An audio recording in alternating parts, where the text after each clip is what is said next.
Have you heard about decorative nail arts? It is a kind of creative art activity that draws pictures or expressions of a person's fingernails.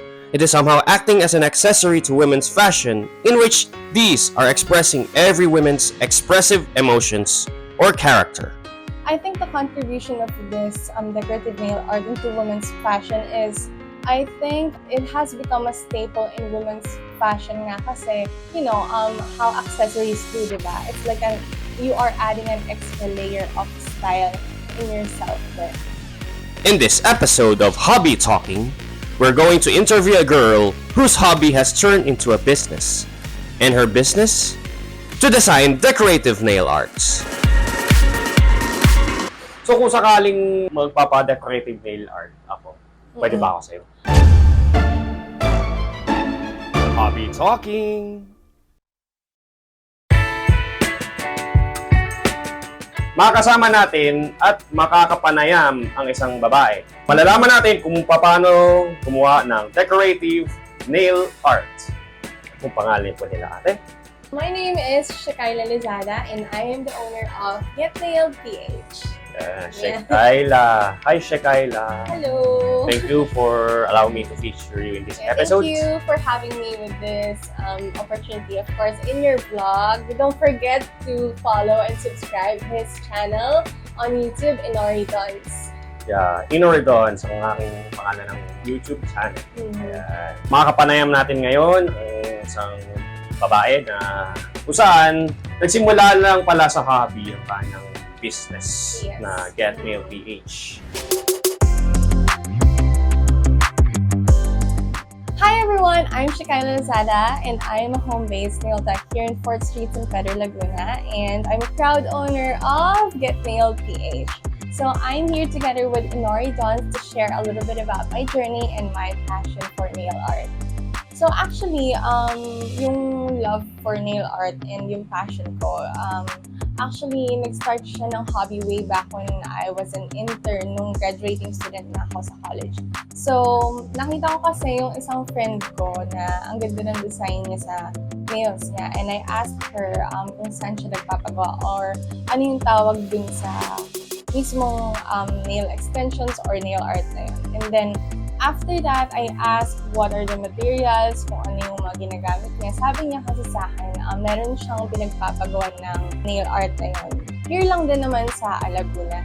And then eventually, she decided to do her own nails na lang din, syempre, para at least magawa niya for her convenient time. Then, of course, we are interns last year, syempre, medyo tight yung schedule namin. And I decided to do that the same. So, bumili lang ako ng materials online, and after that, I didn't expect na mag-hoard talaga ako ng sobrang dami. And after na nakita ko yung mga na-hoard ko, sabi ko, I feel like pwede na itong pang start up sa business. And eventually, when I asked my friends that kung pwede ko silang gawan ng nails, so pumayag naman sila. And after that, people are starting to notice my designs and started to ask me if meron ba akong appointments na available. So, before, bago tong Get Nailed PH, meron akong own business which is like artificial flower decorations. And eventually, I feel like it's just like a seasonal business for me. So it didn't work out. And after that, I transformed that page into a Get Nailed PH. So that's where I put all of my nail works, my nail designs, my booking appointments. And then eventually, after na internship ko, every weekends, tumatanggap ako ng 4 clients. Like Saturday and Sunday. So, ayun, dun nag-start yung journey ko with Get Nailed PH. Well, decorative nail art is like you are transforming nails into little canvases.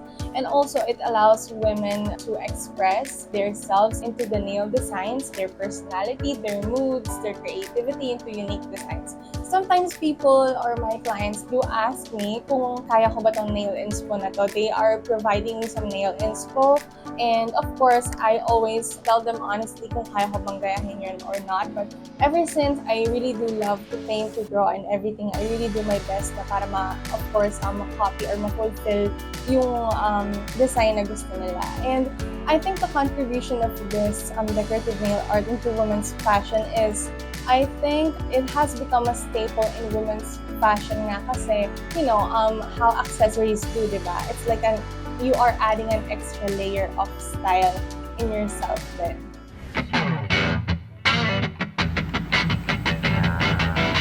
So, Shekyla, what is the process of doing this decorative nail art?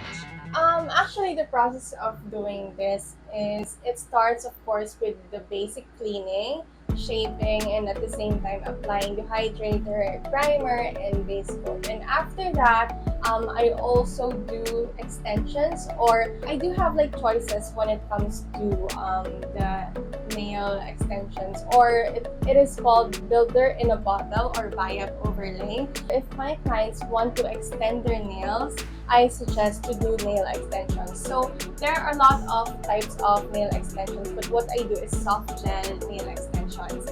And mas sinasuggest ko yun mostly sa mga clients ko na may mga mararaming designs na gustong gawin sa nails nila.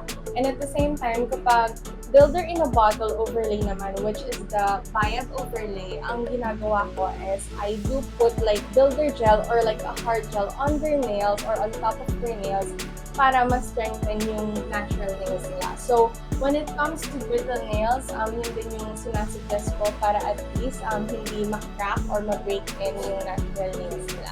So, yeah, that's the process of how I do it. And at the same time, after applying nail extensions, I also do buffing, and at the same time, I'm blending those extensions through their cuticle area. And also, after that, of course, I need to seal it with a top coat para hindi masira yung pinaka-design ng nails nila. Ayun. So, yun pala yung proseso kung paano mag-decorative art.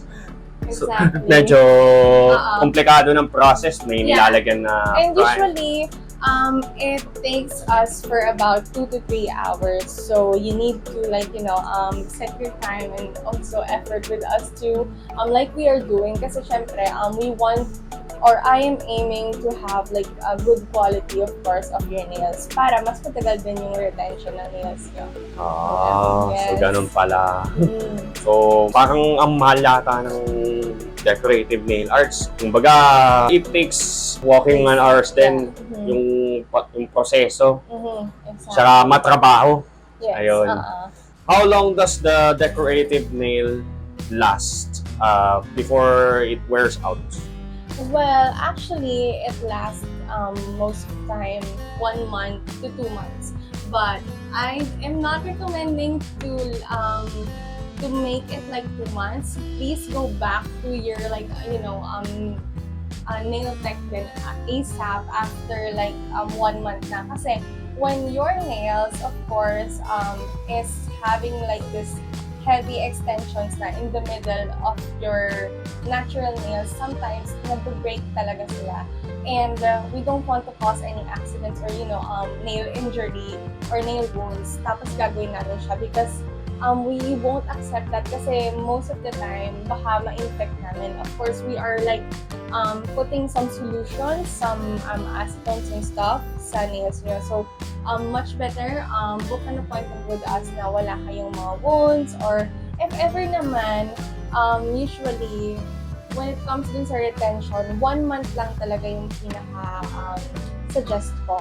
And after that, 2 months is not recommended because it will break your natural nails. I'm gonna show you some demonstrations lang. Ayan, sige. For example, this is your natural nails, and this is the extensions that I am putting. So, ididikit ko to with a nail glue, and then, so over time, after 1 week, ito na siya. This is the extension. As you can see, may regrowth na rin ako sa nails ko. And actually, parang few days pa lang ito. Meron kasi ako mga clients na mabilis humaba talaga yung kuko nila. So, basically, 3 weeks pa lang, sobrang nasa gitna na yung extensions. So, guys, ito yung extensions, ito yung natural nails, ha.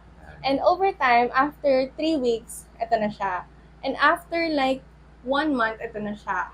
Kapag nag-exceed pa siya ng 2 months, di ba, nagbe-break siya agad. So, it may cause your nails to break in this part or mostly in the middle of this nails. So, kaya mahihirapan kayo kapag nagpagawa ulit kayo sa amin. Tapos, syempre, sira yung natural nails nyo and we don't want that to happen. So, of course, you should go back monthly to your nail tech or sometimes, if nakikita namin na manipis talaga yung nails nyo, we suggest to stop first doing your nails done.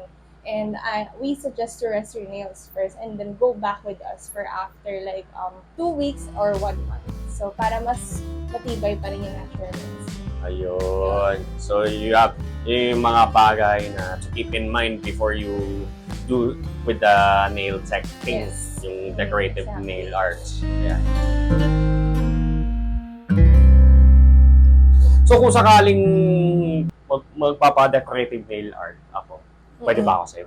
Oh, yes. Actually, men and women are also in this industry. So they do like either like kayo as men and also like women, pwede talaga magpagawa. And I can also like do your nails, especially you are into, anime cosplays and stuff. I can like draw that on your nails. Then syempre like it's just like I'm drawing into a little canvases. So pwede pa lang ganun. If gusto mo talaga siyang magpagawa or especially if nasa cosplay thing ka or magko-cosplay ka, and at the same time meron din like mga men na nag-i-inquire sa akin or nagpapabook na pag may mga banda or gig, something like that. Oh. Yes. So, Oo, ganun pwede pala. siya. So, hindi lang pala sa pangbaba yung decorative nail art.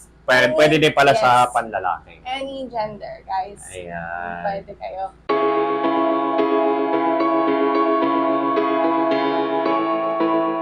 Actually, many of my clients usually came from word of mouth sa social media. And sometimes, there are clients na first-time client ko sila. And then, if they do love the nail designs that I did for them, they're like asking their friends to book their appointment here then as well dito sa Get Nail PH. So, mostly referrals, mostly. I also do some boostings on my post, especially nung mga nagsisimula pa lang ako kumuha ng mga clients online. And of course, around here sa Laguna. And sometimes, may mga nakakarating up to Dasmariñas, Cavite, GMA. So, yeah.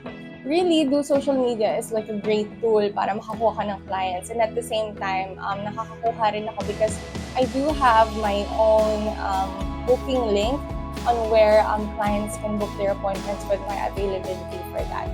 So, yun lang. Yung booking link and at the same time, boostings and social media or like word of mouth of my clients.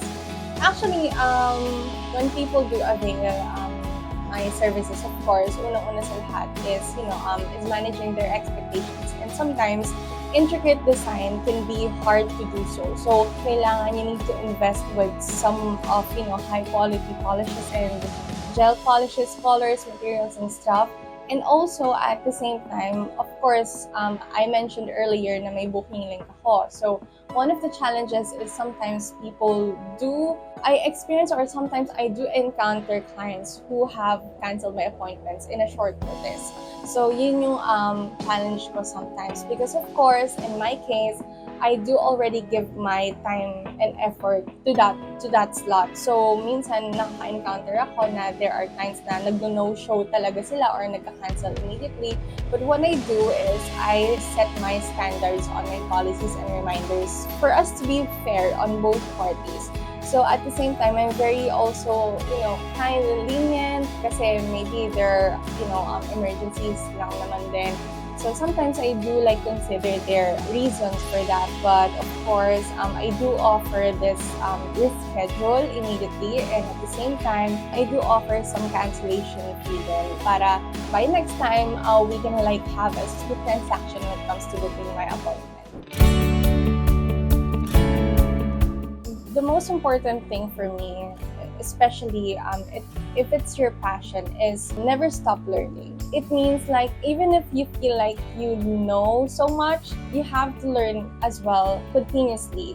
Kasi if you stayed na ganun ka lang, I believe like hindi ka you have to also upskill your knowledge when it comes to your passion and of course your hobby. And one of the most important thing then as well is you do quality over quantity. You have to invest so much good tools, materials, and polishes to maintain the long-lasting designs of the nail art and at the same time happy your clients. And of course, each nail tech naman do have their own techniques. So you have to be unique with your own techniques. You just have to get some trainings, learn through the social media platforms or your co-nail techs because you can learn so much through this industry as well. And I think you have to put your heart in your passion and your hobby. What are your messages to your people na nanonood na ngayon dito sa episode na to? Do you have something to promote?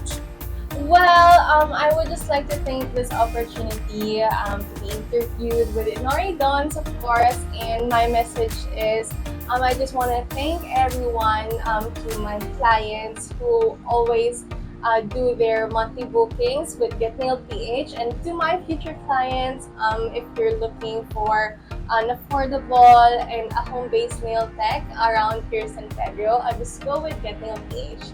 Also, don't forget to follow and hit the subscribe button with Inori Donz on his YouTube channel.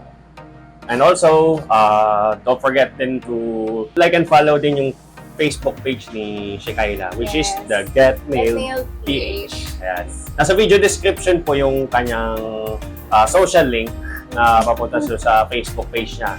So, you can message the page at kayo na po ang mag-usap about this. Yes. Ayan. So, don't forget to book your appointment with me, especially this coming Christmas season. Ayun. So ayan, narinig nyo na sa panayam ni Shekyla about dun sa decorative nail arts. So hopefully, may idea kayong makuha dito sa episode na ito. So kung sakaling magpapadesign kayo ng mga kunyo, kung mahilig kayo sa mga kung ano man dun sa kuko nyo na may designs, pwede kayong mag-inquire sa kanya. Yes, Ayan. feel free to inquire or if ever meron kayong mga nail inspo, you can send it over to me prior to your booking appointment para at least I can give you the quotation of the price. Promise, actually, you'll find it very affordable because we are just here in Laguna and it's not somehow a Manila rate. But I can give you the good quality of the nail design and it can last long talaga. Ayun. Yes. So maraming pong salamat, Shekyla Thank you. Lizada, for allowing me to feature you in this episode. Yes. Ayan, it's a pleasure to have you here. Thank you din. Ayun. So, ano nga ba ang kwento ng iyong hobby? Ito po, ang Hobby Talking! Ako po ang iyong navigator na si Inori Donz. Magkita po tayo next time. Peace bump tayo. Thank you. Thank you, Kuya. Thanks. Yeah.